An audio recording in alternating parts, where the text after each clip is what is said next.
A partir desse domingo nós vamos iniciar uma série de reflexões que vamos denominar de encontros, que falam sobre os vários encontros que Jesus teve com pessoas de todos os tipos, religiosas ou não religiosas. E como dizia o C.S. Lewis, grande pensador cristão, ou diante daquilo que Jesus dizia a respeito de si, nós o consideramos um lunático, um maluco e o rejeitamos, ou nós dobramos os nossos joelhos e reconhecemos a divindade, a soberania dele, nos rendemos à vontade dele, porque encontros com Jesus são divisores de águas nas nossas vidas. E nós vamos ver então ao longo dos próximos domingos esses vários encontros e como eles geraram transformações na vida das pessoas, como eles geraram uma mudança na vida das pessoas, na maior parte deles. E a começar então deste domingo, e por isso eu convido você a abrir comigo a sua Bíblia, lá no Evangelho de Mateus, no capítulo 8, nós vamos ler do versículo 1 até o versículo 4, Evangelho de Mateus, capítulo 8, dos versos 1 a 4, diz assim: quando ele desceu do monte onde ele pregou o famoso sermão do monte, sermão da montanha, grandes multidões o seguiram. Um leproso, aproximando-se, adorou de joelhos e disse: Senhor, se quiseres, podes purificar-me. Jesus estendeu a mão, tocou nele e disse: quero, seja purificado. Imediatamente ele foi purificado da lepra. Em seguida Jesus lhe disse: olhe, não conte isso a ninguém, mas vá mostrar-se ao sacerdote e apresente a oferta que Moisés ordenou, para que sirva de testemunho. Pai, nós te damos graças pela tua palavra e pedimos que venha ministrar nas nossas vidas, na vida de cada um dos teus filhos, que ela possa tocar o nosso coração e trazer cura para a nossa alma, refrigério para cada um de nós. É o que pedimos para o teu louvor e para a tua glória. Amém. Meus irmãos, Lucas no capítulo 5, quando ele relata esse episódio do leproso, lá no versículo 12, ele vai dizer que esse homem estava com o corpo coberto de chagas, ou seja, a lepra desse homem estava num nível muito avançado. E vale nós lembrarmos que Lucas, ele é médico e historiador, tanto no Evangelho como no livro de Atos. Ele diz a Teófilo, a quem ele destina esse livro, que ele fez uma pesquisa minuciosa, houve uma pesquisa científica, ele procurou com detalhes, e sendo ainda médico, ele pôde dar aqui um parecer técnico. Então, segundo a avaliação médica, esse homem estava em uma lepra num estágio avançado. É a informação que Lucas faz, diferente de Mateus e também do relato de Marcos. E a lepra, meus irmãos, era a doença mais temível daquele contexto. Não existia uma doença em que os hebreus, em que os antigos mais temiam do que a lepra. A lepra era incurável. A lepra, ela causava uma situação terrível na vida das pessoas. Literalmente ela ia descascando o ser humano. Daí, inclusive, a origem da palavra grega. Então aqueles que conseguiam sobreviver durante anos com a lepra, eles ficavam numa situação tão terrível de se ver, que talvez se nós víssemos hoje, lembraríamos com certeza de algum episódio do The Walking Dead, porque literalmente essas pessoas eram vistas como mortos-vivos, tamanha a situação terrível dessa enfermidade, dessa doença. Então, não é por acaso que a maioria dos pensadores, dos teólogos, aliás, quase unânime, vão fazer esse paralelo da lepra com o pecado humano. Esse leproso, ele traz um símbolo do nosso pecado, do pecado do homem. E aqui há muitas semelhanças dessa doença com o pecado. Primeiro que a lepra, ela não era apenas algo da pele, não era dermatológico, mas ela também muitas vezes tocava, feria os ossos, ela estava presente no sangue, então ela tinha um aspecto interior também. Assim como o pecado, ele é algo que está arraigado na nossa natureza, é algo que está nas nossas entranhas, no nosso interior. Na visão reformada, nós falamos da depravação total, e isso significa que o pecado tocou em todas as áreas do ser humano. Não é que o ser humano não tenha nenhum aspecto que a graça de Deus ainda está presente, não, é que cada área do ser humano foi tocada pelo pecado. A nossa mente foi afetada, isso que diferencia a teologia de Lutero para a teologia de Tomás de Aquino, e especialmente dos posteriores a Aquino, especialmente na Idade Média, porque ele vai falar dos efeitos noéticos do pecado, dos efeitos que o pecado traz na mente humana. Então nós falamos de depravação total. O pecado, assim como a lepra, está arraigado nas nossas entranhas. Assim como a lepra também, o pecado gera essa divisão não apenas de nós em relação a Deus, nós conosco mesmo, porque gera de certa forma uma esquizofrenia existencial no ser humano. Ele não sabe mais de onde veio, quem ele é, até porque nós só descobrimos a nossa identidade em Deus. Então gera um problema entre nós mesmos, mas também em relação ao próximo. E a lepra acarretava nesse isolamento social. Você imagina um pai afetado pela lepra, nunca mais poderia abraçar e beijar a sua esposa e os seus filhos. Ele precisava se isolar, viver em uma comunidade com leprosos, e nunca mais poderia ver os filhos, abraçar os filhos. Imagina que terrível. Imagina a consequência não só da enfermidade física, mas os traumas que geravam na alma, nas emoções, por conta dessa distância que ele deveria ter em relação também à sua própria casa, à sua própria família. Irmãos, a lepra também, alguns tipos dela, tem relação com a insensibilidade. Muitas das lesões causadas nos leprosos era porque ao mexer com fogo, eles sofriam queimaduras, algum tipo de corte, e não sentiam, porque a lepra gerava essa insensibilidade. E Paulo vai dizer sobre isso quando fala do pecado. Ele fala, por exemplo, em Timóteo, de homens com a mente cauterizada, homens com a mente embotada pelo pecado, perdem completamente a sensibilidade em relação a Deus, em relação às coisas espirituais, em relação ao mundo espiritual, ficam cegos para essa realidade, insensíveis. O pecado gera essa dureza no coração. Então a gente está diante de um homem cuja lepra está no estágio altamente avançado, um homem que não tem esperança, que só está aguardando a morte, que vem definhando ano após ano, que está distante da sua casa, distante da sua família, provavelmente, e um homem que mesmo diante dessa situação trágica, mesmo dessa situação terrível, que representa, que simboliza a história humana, a queda afetando o ser humano, nós podemos aprender que mesmo que para nós seja irreversível, para Deus há barreiras que podem ser transponíveis, não existe algo intransponível, a graça pode alcançar, e esse homem mostra isso para nós. Esse homem nos ensina muito sobre a graça de Deus, porque embora esteja numa situação incurável na perspectiva humana, em uma situação sem solução, uma situação terrível, ele nos ensina algumas coisas que eu gostaria de compartilhar brevemente com os irmãos. A primeira coisa que nós aprendemos com esse leproso é que em Cristo nós temos confiança para se aproximar.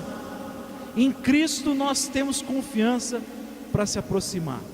Esse homem, ele contraria a lei, as regras, a atitude que ele tem, segundo Mateus aqui no versículo 2, um leproso aproximando-se.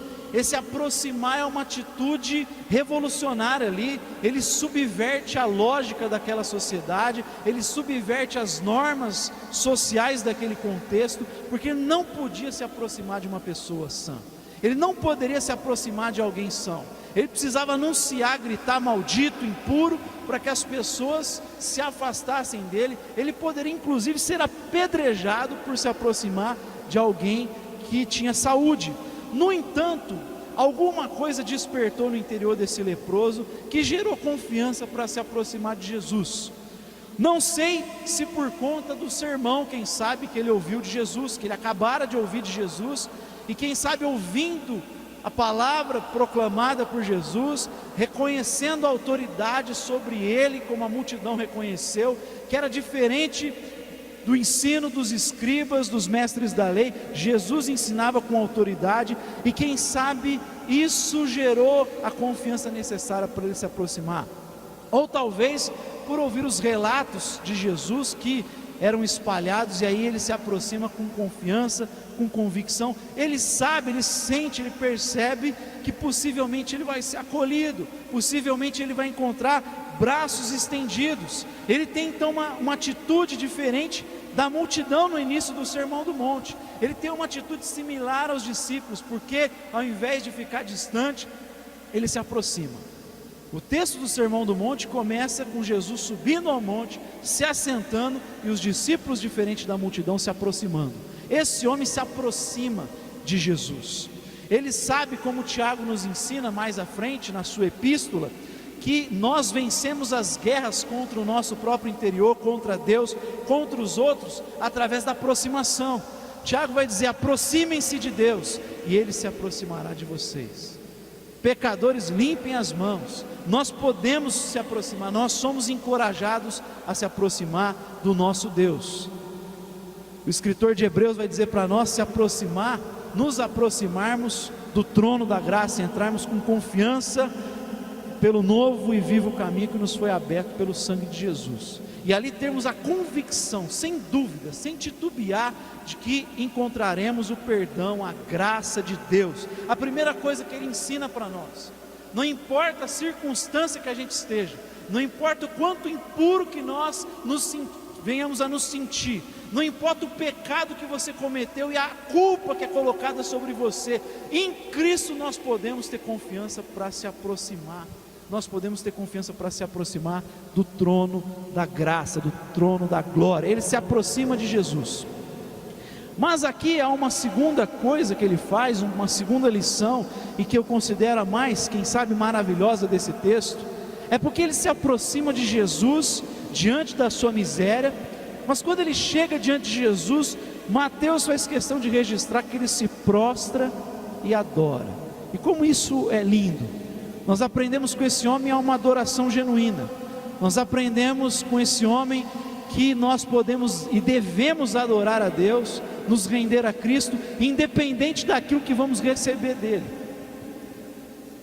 Nós devemos nos entregar em adoração a Ele, mesmo que Ele não venha suprir as nossas expectativas. Antes de receber qualquer coisa da parte de Deus, esse homem adora, esse homem se prostra. No grego tem a ver com adoração. São as palavras usadas pelos magos quando vão atrás do rei dos judeus. Nós vimos a sua estrela e viemos adorá-lo, viemos nos prostrar diante dele. A palavra que aponta para adoração. Esse homem se rende a Deus, esse homem se rende a Cristo, ele reconhece de quem ele está diante, e ele entrega a adoração dele a Cristo, mesmo antes de receber qualquer tipo de milagre, mesmo sem saber se receberia o milagre. Ele se prostra em adoração, ele adora independente da circunstância. Que exemplo para nós extraordinário, porque muitas vezes a nossa adoração e o nosso louvor está condicionado àquilo que Deus faça por nós. Muitas vezes o nosso louvor e adoração, ele só ocorre depois que a gente atravessa o Mar Vermelho, como os hebreus. A gente festeja do outro lado, quando vem o livramento, ao invés de fazer como esse homem, que se estivesse ali, adoraria antes mesmo de atravessar o mar, já estaria glorificando antes mesmo de passar pela libertação, porque o coração dele já está rendido, porque ele reconhece quem está diante dele. A verdadeira adoração, ela nos leva nesse nível de consciência. E a nossa adoração então, ela é não feita por conta das mãos de Jesus, mas por causa da sua face. Nós não vamos buscar aquilo que Ele pode fazer, mas nós vamos buscá-lo por quem Ele é. Essa é a verdadeira adoração. Essa é a adoração que nós precisamos aprender. Diferente dos judeus, quando nos é relatado no Salmo 137, claro que traz todo um ensino sobre lamentação que a gente precisa aprender também, mas eu acho curioso no Salmo 137, que quando era pedido a eles, solicitado para que cantassem aquelas canções alegres de Israel, eles disseram: como é que nós podemos cantar, se nós estamos em terra estrangeira? E dizem que eles penduraram as suas harpas nas árvores, e não poderiam ter aquelas canções de alegria, mediante a sua circunstância. Esse homem aqui, ele se rende como Paulo. Esse homem adora com a consciência dos amigos de Daniel, no capítulo 3, onde Nabucodonosor diz a eles: olha, ou vocês se prostram mediante a estátua ao ouvirem o som da música, ou vocês vão para a fornalha. E quem é que pode livrá-los das minhas mãos? Que Deus é capaz de livrá-los das minhas mãos e dessa fornalha? E a resposta dos amigos de Daniel: ora, o nosso Deus é capaz de fazer isso, mas mesmo que Ele não faça, saiba, Nabucodonosor, que que nós não vamos nos curvar à tua estátua. Nós vamos adorar ao Senhor dos exércitos. Só a Ele o nosso coração vai render louvor e adoração. Essa adoração, meus irmãos, é a adoração do profeta Abacuque, quando ele diz: olha, mesmo que não haja uva na videira, figos na figueira, mesmo que não haja bois nos estábulos, mesmo que tudo esteja dando errado, ainda assim eu me alegrarei e exultarei no Deus da minha salvação, porque a minha adoração a Ele não está presa, não é refém de circunstância. A minha adoração é por quem Ele é, e eu sei que embora tudo possa estar dando errado, Ele supre a minha vida, a graça dEle se renova sobre mim, e eu sei que a vida não se limita às circunstâncias temporárias. A vida, ela é definida pelo Criador, e a Ele o meu coração está rendido em louvor e adoração. É Paulo quando vai pregar na Macedônia, e depois de obedecer a palavra de Deus mediante revelação, depois de pregar o Evangelho, depois de libertar uma mulher escravizada por um espírito de adivinhação, libertar uma mulher escravizada por demônios, ele é açoitado severamente, ele é algemado, e lá no cárcere, preso, algemado, ensanguentado, ele e Silas, ao invés de começarem a blasfemar, ao invés de começarem a questionar a soberania de Deus, o texto diz que por volta da meia-noite, eles começam a cantar e orar a Deus em voz alta. Todos ouviam os louvores, as orações, porque o coração de Paulo, ele estava rendido, ele estava cativo a Cristo Jesus. Meus irmãos, nós aprendemos a adoração. Esse homem puro, esse homem preso pela miséria, esse homem no estado de miserabilidade, tinha que andar com vestes de vergonha. Esse homem se aproxima de Jesus, ele ouve e se aproxima, e quando ele se aproxima, a primeira coisa que faz é prostrar-se e adorá-lo. Nós aprendemos a verdadeira adoração com esse homem. Nós temos que ir a Deus por causa de quem Ele é. Nós vamos a Cristo por causa dEle, não por causa daquilo que Ele faz. A multidão vai atrás de Jesus por conta de milagres, por conta de pão, por conta de cura, por conta de resolução de conflitos familiares. Mas esse homem, como os discípulos, vai até Jesus e o adora por quem Ele é. O seu louvor e a sua adoração, e o meu louvor e a minha adoração, será que são reféns das circunstâncias? Será que nesses dias de trevas, nesses dias de confusão por conta de tudo isso que tem acontecido, e não só por conta da pandemia, mas inclusive pelo oportunismo dos nossos políticos no Brasil, será que por conta disso que tem afetado a economia e quem sabe o bolso de muitos de nós, você não tem deixado de adorar a Cristo? Será que nesses dias você não tem deixado de orar ao nosso Deus? Será que você permitiu que as circunstâncias fechassem o seu coração, tirassem a capacidade de louvar ao nosso Deus, de engrandecer o nome dEle? É uma pergunta que a gente deve fazer ao nosso próprio coração. Nós aprendemos a adoração genuína com esse homem. Mas em terceiro, nós aprendemos aqui que ele também crê na onipotência de Deus. Ele crê que Cristo pode todas as coisas. Ele chega diante de Deus, diante de Cristo, diz: Senhor, se quiseres podes me purificar. Ele sabe que Cristo pode purificá-lo. Ele sabe que em Cristo habita todo o poder. Ele sabe que Cristo é o representante de Deus nessa terra, que Cristo é o próprio Deus em carne, e nele habita o poder de Deus. O Espírito de Deus está sobre ele, e por isso ele crê na capacidade, na onipotência de Cristo Jesus. Nós precisamos crer que Deus é todo poderoso, porque muitas vezes nós incorremos numa espécie de deísmo. Tem muita gente nos nossos dias que, por mais que o deísmo seja uma filosofia antiga, ele às vezes se faz presente e nós permitimos que ele venha moldar a nossa visão. Tem muito cristão que na prática vive como deísta, que é a crença de que Deus, embora exista, só apenas deu corda no mundo e permitiu que ele caminhasse por conta própria. É como que o mundo fosse um relógio e ele deu corda e a máquina sai funcionando. Afinal, as leis da física existem, causa e efeito, e Deus não interfere mais. Tem muito cristão que deixou de acreditar na capacidade de intervenção de Deus, não consegue orar por milagres, não consegue orar por resolução de conflitos, porque ele acredita que Deus não interfere mais, e ele vai aceitando, quando na verdade a Bíblia nos encoraja a orar. O próprio Tiago vai dizer: se há doentes entre vocês, chame os presbíteros e orem por ele. e a oração da fé curará o doente. A Bíblia não nos impede de orar pelos enfermos, não nos impede de orar pelos doentes, não nos impede de orar nesses dias pelo Brasil, por Ribeirão Preto, por essa situação. Que os irmãos sejam encorajados a orar, crendo que Deus é capaz, que Deus pode todas as coisas. Agora é fato que, se embora Ele pode todas as coisas, se por um lado Ele pode fazer tudo, Ele é onipotente, por outro lado Ele tem uma vontade soberana. Por outro lado, Ele pode inclusive usar situações que vão na contramão dos nossos desejos e expectativas, e faz isso porque o bem para Deus às vezes é diferente do bem na nossa perspectiva. Como eu falei na semana passada, Paulo tinha um espinho na carne, provavelmente uma enfermidade que ele roga 3 vezes, ou seja, tem perseverança, mas ele ouve da parte de Deus: a minha graça te basta.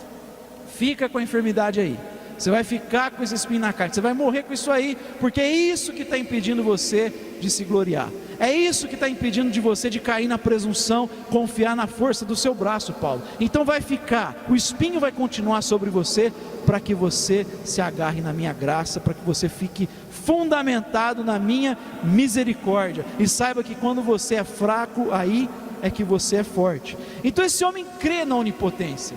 No entanto, ele se sujeita à vontade de Cristo. Ele sabe: eu sei que tu podes, mas ele diz: se tu quiseres. Então tem uma palavra que se quiseres, antes do pode, se quiseres, podes me purificar. Ele sabe que Jesus pode, mas ele se sujeita ao se tu quiseres. Nós somos ensinados por Jesus, quando orarmos, dissermos: seja feita a tua vontade, assim na terra como no céu.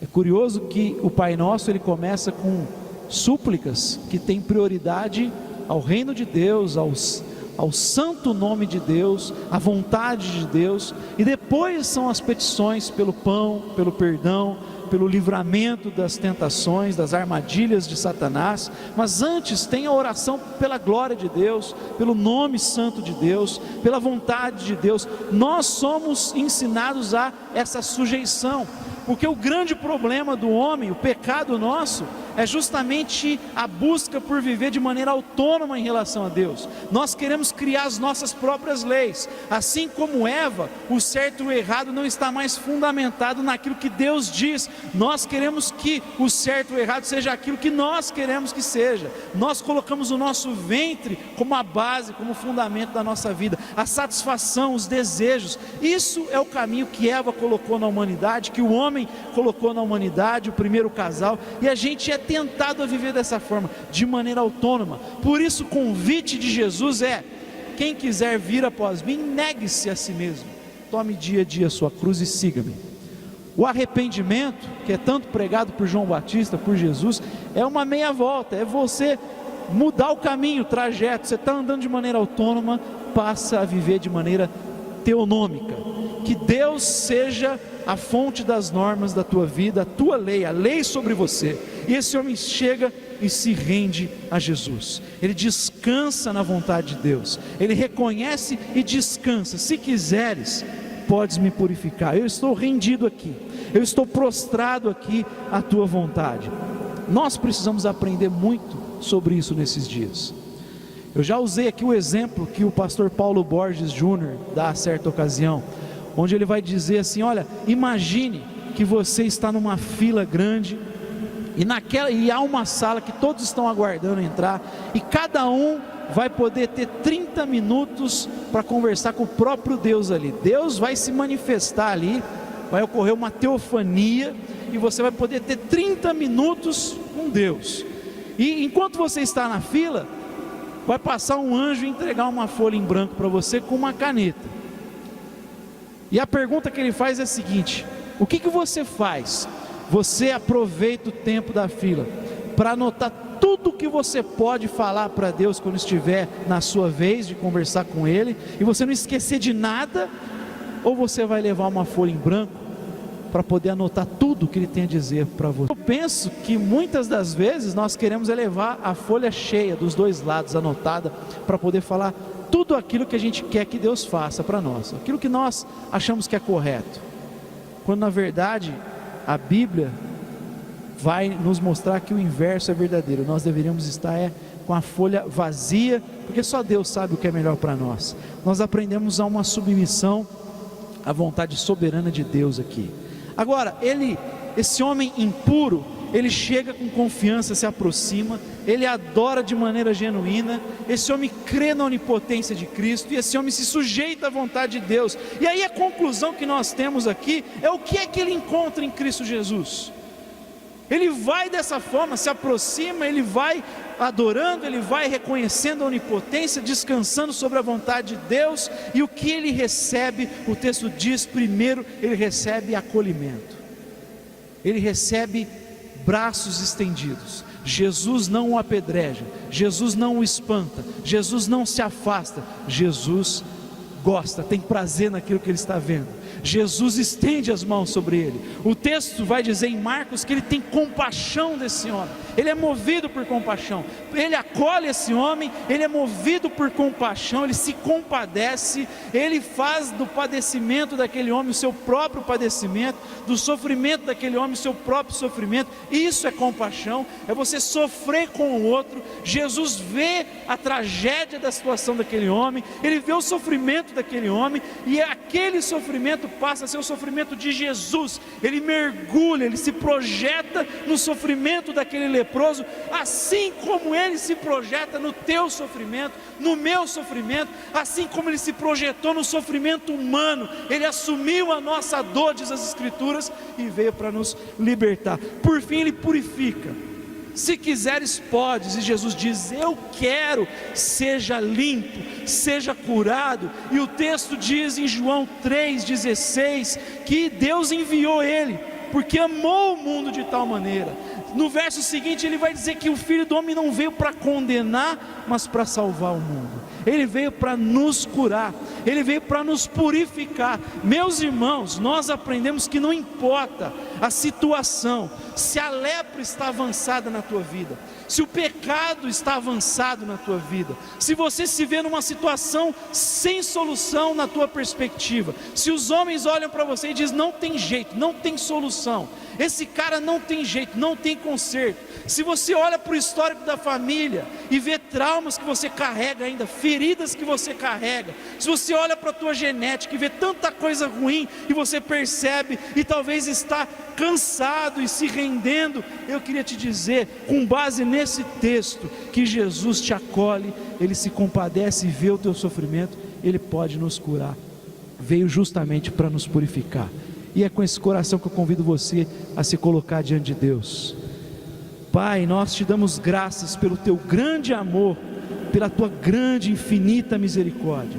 Que cada um dos teus filhos que estiverem escutando nessa hora a tua palavra, possam ser convencidos pelo teu poder, possam ser convencidos pela tua graça nessa hora, terem a consciência de que em ti eles podem encontrar acolhimento, compaixão e cura.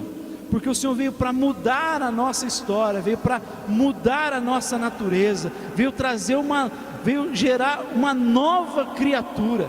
Nós somos nova criatura em Ti, tudo pode ser feito novo a partir da Tua graça. O nosso encontro contigo, ele é transformador, é divisor de águas. Eu peço que essa mudança radical, ela possa ser feita para o bem dos teus filhos, para que eles possam crescer e se aproximar mais e mais de ti, possam estar mais e mais rendidos à tua vontade, que a beleza do teu filho possa ser evidenciada em nós dia após dia. É o que eu te peço para o teu louvor e para a tua glória. Cura qualquer tipo de ferida, qualquer tipo de lepra que porventura esteja arraigada no coração dos teus filhos, de cada um de nós. O Senhor conhece as lepras que nós carregamos, o Senhor conhece as enfermidades existenciais na nossa vida. Que o Senhor possa nessa noite encontrar corações rendidos, para que venha existir cura no nosso interior, para que o Senhor possa nos livrar de todos os males, de todos os traumas, de todas as patologias. É o que nós te pedimos para o teu louvor e para a tua glória. Amém.